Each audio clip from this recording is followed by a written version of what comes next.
Toda vez, cara, é a tiração de onda com as repetições do meu ensinamento. Mas sim, tecnicamente, esse bem-aventurados os que choram, porque serão esses consolados,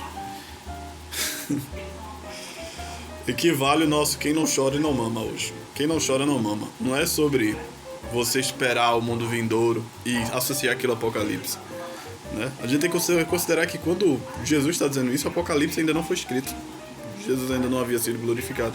Então a gente tem que pegar qual era a ideia que ainda estava palatável à compreensão desse dito de Jesus. E ver se esse dito de Jesus é originário de Jesus. Mas quando a gente vê o mundo judaico, o mundo oriental médio, antigo, não era. Jesus está falando de uma coisa que já era subentendida. Por que Jesus usaria de ditados no início do seu sermão? Porque ditados em início de sermão, apresentando a ideia do pregador, serve muito bem como um cabeçalho que resume as suas concordâncias e também abre um caminho da linha de pensamento que ele vai ter, né? De forma geral, desde o início até o fim. Então, pegar em bordões ou em ditados já existentes que o pessoal já conheça, evita de interpretações relativas, porque os ideais já é proposto a todo mundo, né? E na cultura judaica, ditado e sabedoria está constantemente associado, filosofia está constantemente associado. Você tem um livro chamado Mishlei, se eu não me engano, é Provérbios. E ele significa justamente isso, bordão, ditado, e é um livro da filosofia hebraica. Então a filosofia para os hebreus é bem prática, e tem que ser bem útil ao dia a dia, tá ligado? Então não vá achando que é baseado em nada, só porque é é um bordão, algo do tipo.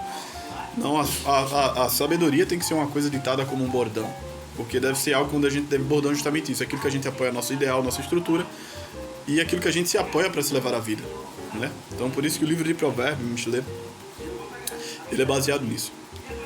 E Jesus cita isso e a gente acha que pode ser pouca coisa. Ah, não, ele está falando da consolação do mundo vindouro. É mentira, não está. Tecnicamente não está.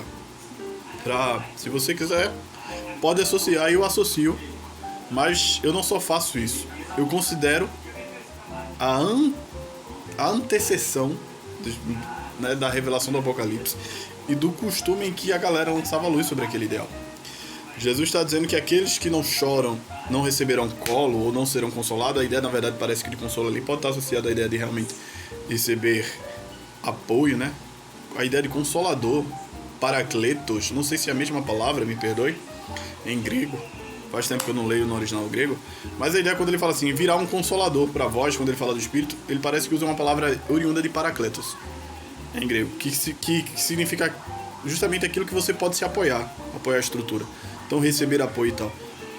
Então, se é uma palavra assim, até outra palavra, que às vezes no grego tem isso. Pode ser uma palavra que signifique diretamente aquela e pode ser outra, mas o significado é independente, tá ligado?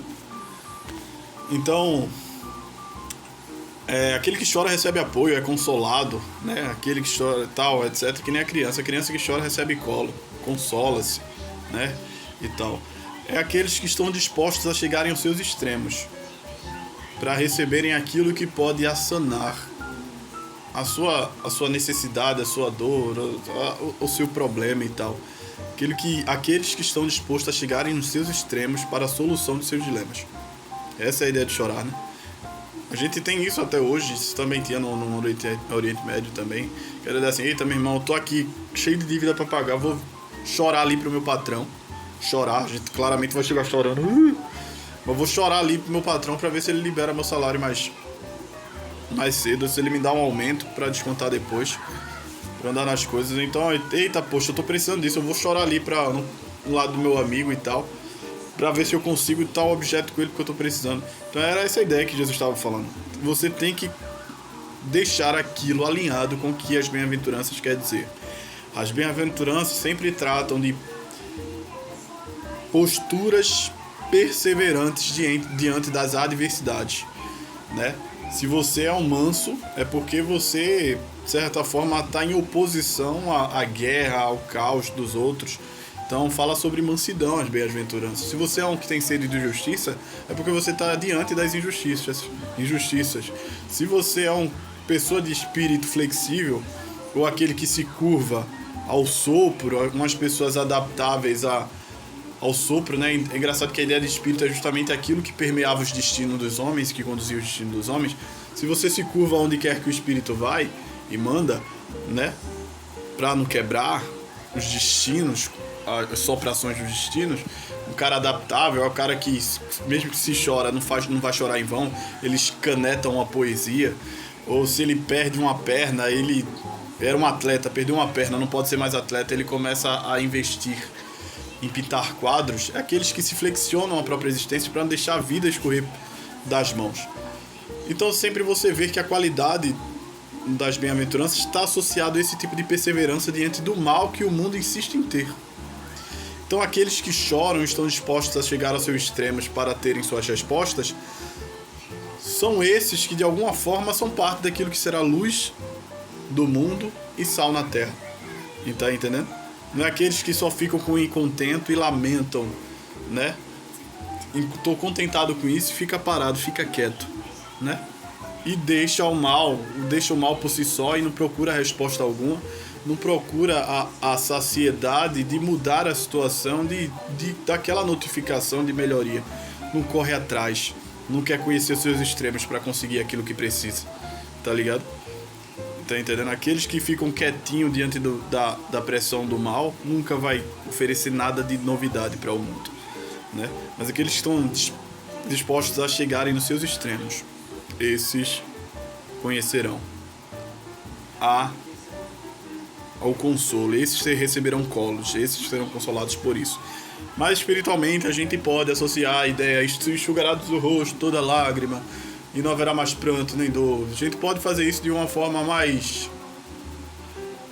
inadepta ao que realmente o texto quer dizer ali da bem-aventurança. E realmente, por que não associar um pouco de poesia? Não é nenhum crime, claro. Mas a gente deve ser honesto e não ser um bocado de retardado que quer mistificar muito, como se Cristo precisasse desse nosso apelo mistificante para dizer assim: olha, Jesus já falou daqui, ó, foi ali que ele quer dizer. Não, Jesus não quis dizer isso. Jesus nem sempre quer associar tudo só ao mundo vindouro. Jesus quer falar do que ele quer falar ali mesmo. Ele fala: eu tô falando essas coisas porque eu tô dizendo que vocês devem ser destacados no mundo, porque no mundo vocês são exemplos. Vocês são luz porque vocês são algo pelo qual o mundo deve se guiar quando ele está diante da escuridão.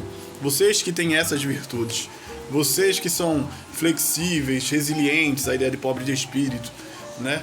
Adaptáveis, a ideia de pobre de espírito é isso. Vocês que têm fome e sede de justiça, que diante da injustiça, né, não se cala, mas procura enobrecer aqueles desafortunados pelas injustiças, né?